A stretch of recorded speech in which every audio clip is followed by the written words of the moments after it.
WHSV News 3. 11 minutes of nonstop news and weather starts right now. Somebody out there knows these individuals as friends, neighbors, co-workers, or family members of the suspects. Though it may be difficult, the nation is counting on those with information to come forward and provide it to us. Our first look tonight at the two men wanted for the Boston bombings. The apartment complex looks like it was a bombing site of an explosion, the kind that you see in Baghdad. It was utterly destroyed. The search is on tonight for victims of an explosion that destroyed a town, and there are new developments in both of those stories tonight. Good evening, everyone. I'm Allison Bruner. And I'm Deon Guillory. We've got you covered on both of these huge stories. We start with breaking details in the Boston bombings. A big break in the case tonight. In the box to my left are pictures of the suspects the FBI is looking for in the deadly terror attack. One is shown wearing a black hat, the other wearing a white cap. Prita Arla is live tonight with where the investigation stands right now. Prita. Good evening. A big break in the investigation. The FBI releasing photos of two suspects. And since they released those photos, the FBI has received a large number of calls, a sign this country is responding to the pleas for help. The FBI thinks these are the faces of terror. They appear to be associated. Suspect 1 is wearing a dark hat. Suspect 2 is wearing a white hat. Suspect 2 set down a backpack at the site of the second explosion. Both are described as white men in their 20s. Somebody out there knows these individuals as friends, neighbors, co-workers, or family members of the suspects.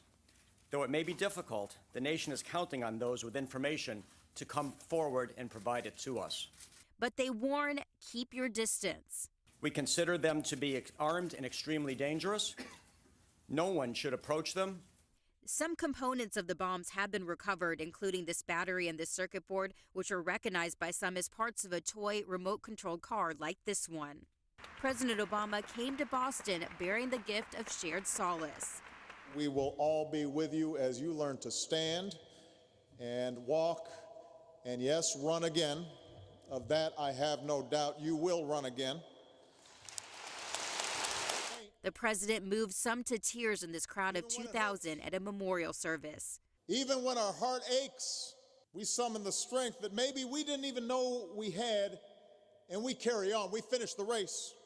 When he finished, even Mr. Obama needed a touch of consolation. A law enforcement official tells ABC News that one of the two suspects is seen in another video making a cell phone call, and they believe that call triggered one of the explosives. In Washington, I'm Preeti Arla, ABC News. Now back to you. All right, and the FBI says the suspects are considered armed and extremely dangerous. Now, social media will play a big role in finding the suspects in the Boston bombings. It's also the way many people found out about the attack. Investigators are taking advantage of the speed of social media sites. Pictures of the suspects are all over the web. Social media experts agree that these sites can be a big help, but we need to be very careful to make sure the information is accurate. We have breaking new details in that explosion in Texas. The mayor of West Texas tells USA Today 35 people, including 10 first responders, are dead. And tonight, neighbors are trying to pick up the pieces. Brandy Hitt is there and explains where the search is right now. Crumbled homes and buildings blown to pieces. This is what's left after a fire and deadly explosion at a fertilizer plant shook West Texas, leveling portions of the small town and destroying lives. A war zone. Every window is out.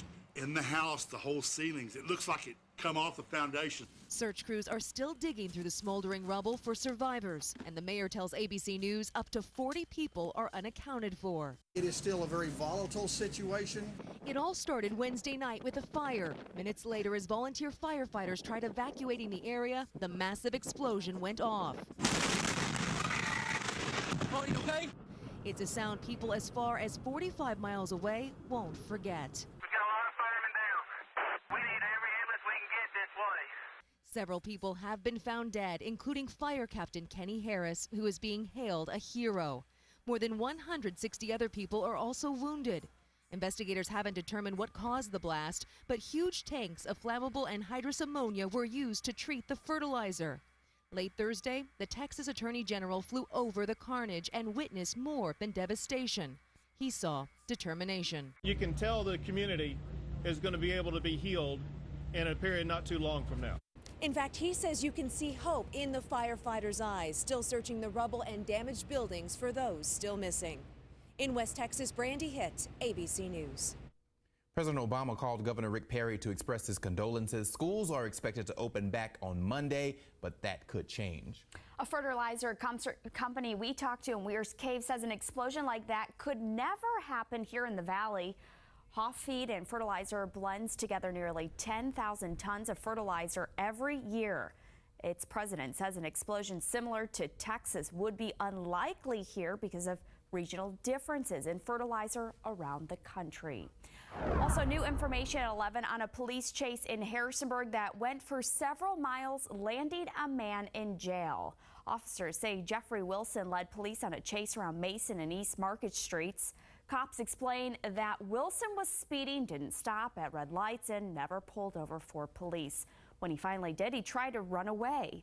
Police say he's charged with DUI. They also found marijuana in his car. New at 11, a busy intersection in Harrisonburg could soon give you more headaches when you're on the road. And the road, as we all know it, may soon look a little different. WHSV's David Coy explains what's behind the change. David. Deon, the intersection of Reservoir and South Carlton can become backed up, especially when rush hour hits. One driver says it would be nice to see a change. The corner of Reservoir and South Carlton can be a traffic nightmare. Alejandro Arregue lives in the area and says it's hard to get around. That stop sign is always backed up, both sides pretty much, and you have to deal with it every single day. Allegre plays tennis on the local courts on South Carlton. He says getting there is a pain, and the idea of a roundabout being installed would help. A roundabout would be great. I mean, the perfect one would be a stoplight, but a roundabout would really help traffic flow a lot. Harrisonburg City Council member Richard Boss says roundabouts would be safer for everyone. I think they can take a little bit of getting used to, but my sense is as people do get used to them, you realize that they actually tend to be more efficient ways to let the traffic flow. I've seen our share of accidents here. John Timberlake plays tennis at the courts as well.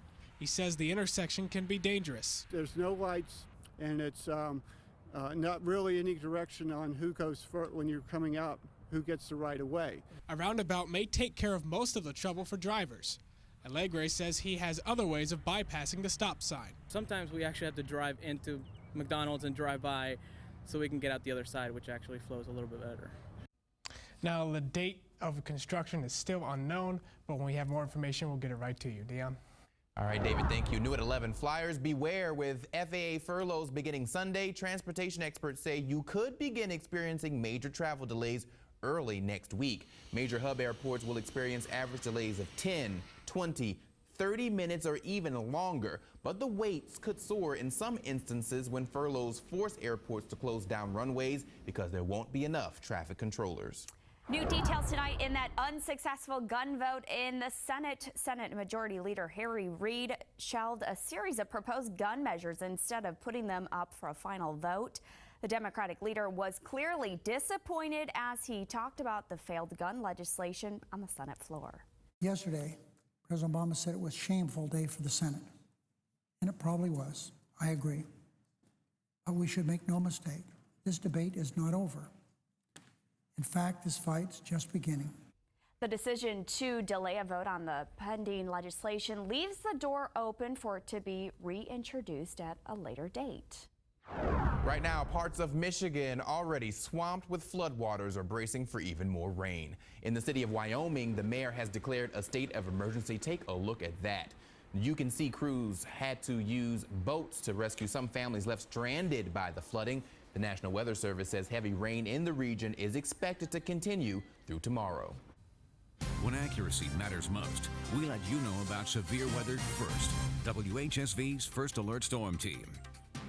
And we'll take a look at that system and what our impacts will be for our area tomorrow. Right now, staying very quiet throughout the Commonwealth. Few clouds trying to make their way back into the area. Several lower level clouds don't exactly show up well on radar, but we do have some clouds outside for tonight. But take a look at this temperature. Still a balmy 67 degrees out. Notice our humidity much lower than it has been the last couple of nights. So still a bit of moisture outside, but humidity only in the mid 50s right now. So we are still looking at the development of some fog, but that will mainly be in the highest elevations and along those higher ridge lines. Winds still a bit breezy out of the south, 8 miles an hour. Those also will be picking up and help to mix out some of the fog, especially in the lower lying areas. Temperatures outside mid to upper 60s right now. Pretty nice night outside, even with that breeze. But here is that system that we are talking about, still over parts of the Ohio Valley. This system hasn't exactly moved, I think, since about 1 o'clock earlier this afternoon. So that is why we are seeing some heavy rain and flood emergencies in parts of anywhere from Illinois to Michigan down into the Tennessee Valley. So we are going to watch this slow moving system move towards our area for tomorrow. It will start to pick up a little speed as we head through the overnight. So right now we're looking at those clouds to move back into the area and stay in place throughout tomorrow morning. Isolated areas of fog for tomorrow. Maybe a light shower overnight, but I'm not looking for much activity at all. Most areas will stay very dry. It's tomorrow we'll see maybe a few spotty showers, but we're really looking for that system to start moving through after lunchtime. Notice 1 o'clock we'll start to see this line into the higher elevation. So anywhere from 1 to 2 o'clock is when I am expecting this to move into the highlands and then track eastward as we go throughout the rest of the afternoon. Anywhere from about 3 to 5 o'clock is when I'm expecting this into the valley. So notice this line of showers and a couple of embedded storms possible for tomorrow. It's already going to be a windy day. We could even see some stronger gusts with any of these storms that do move through, and continuing showers into tomorrow evening before tapering off. So with that cold front, we are looking for showers and storms, heavy downpours possible, and some very gusty winds. Keep in mind, our timing on this is just in time for the evening commute tomorrow, so keep that in mind and be careful with the driving. Overnight lows around 60 degrees for tonight. Winds starting to pick up, but they really start to increase as we head throughout the day for tomorrow, and we'll start to see those developing showers probably closer to lunchtime. Temperatures in the lower 70s, and then daytime highs will be in the upper 60s for the highlands, mid 70s for the valley, those showers and storms. But notice our winds 20 to 35 miles an hour for the day, and even higher with any embedded storms. Take a look as we head into the next 7 days. It will also still be windy on Saturday, but that cold front moves through. We start to calm down, dry out, lots of sunshine for the weekend, and Saturday will not nearly be as windy as Friday will be. Temperatures in the lower 60s for the weekend, but lots of sunshine and more spring-like temperatures. Couple chances, light chances right now of rain next week. We'll have to keep our eyes on possibly a developing coastal system that might increase those chances, but some very spring-like temperatures. Things already starting to get green outside, and it looks to continue for tomorrow. Just keep in mind, heavy downpours and gusty winds is what I'm looking for. If we see more sunshine, we'll have to talk about possibly keeping our eyes on some stronger storms. So we'll be tracking those here for you. Great, thanks, Aubrey. Well, we told you about his guilty verdict last night, and tonight, hear from his wife. What convicted shooter Rudy Dean's wife is telling News 3 about how this case has changed her family. Plus, forget texting while driving. Here's how dangerous texting and walking can be. The close call for one distracted man who falls on train tracks with seconds to spare. And always, you can join the conversation. Allison, we do love hearing from people. Yes, we do. You can holler at us. Yes. Deon calls it. Yes. Holler at us. We'd love to hear from you right there. Ways you can catch us on Facebook and Twitter.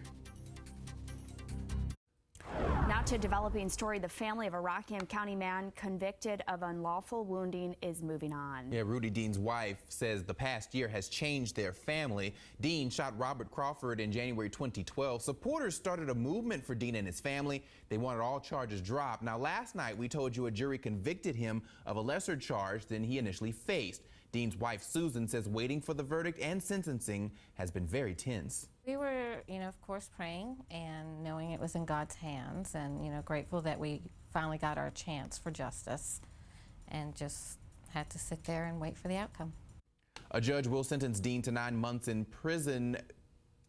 Later this summer, we reached out to Crawford's attorney, but have heard no response.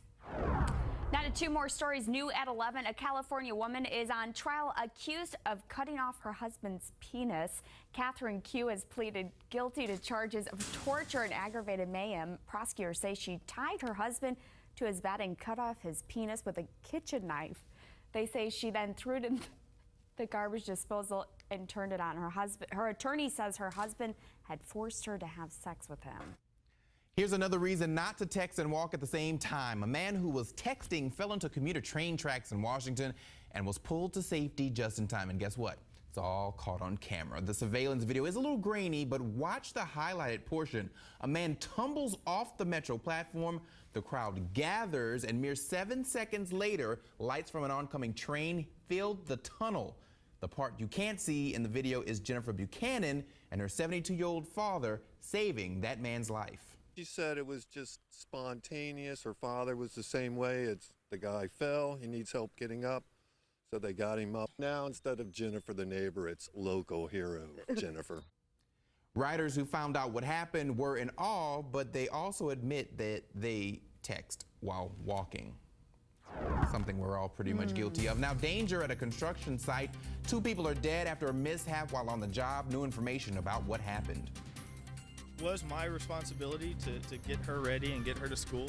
Some students are being punished for getting to school late, even if their parents are to blame. Why one dad says it just isn't right.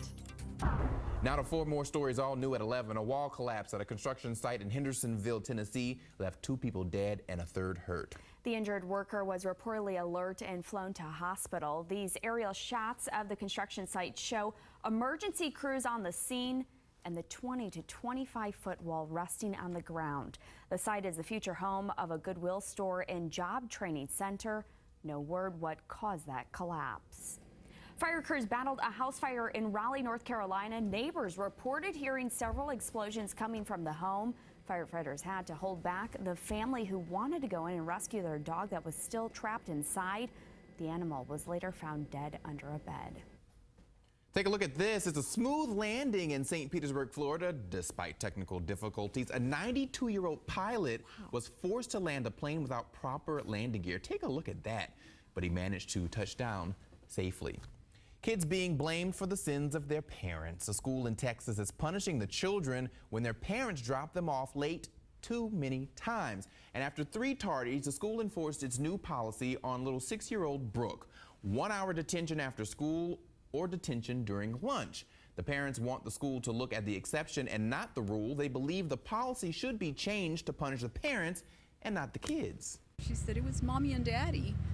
And I told her that sometimes adults make policies and rules that aren't necessarily fair. Told her that, we were sorry and, it wasn't going to happen again. The district is recommending the parents talk with their children about the punishments and why they're happening. So obviously they aren't trying to change it. Obviously it was effective because he said it wouldn't happen again. Exactly. Well, but we'll have to see because, sometimes parents tell their kids things. And usually when I was late, it was my fault. Even when I was younger. I'm going to go ahead and put that on record. Are you sure? Yeah, it wasn't my parents' fault. So I deserved to be punished. But we're not going to be hold up too much. No, we're not. No, we're going to be late if we keep talking about it. So I'm going to move on.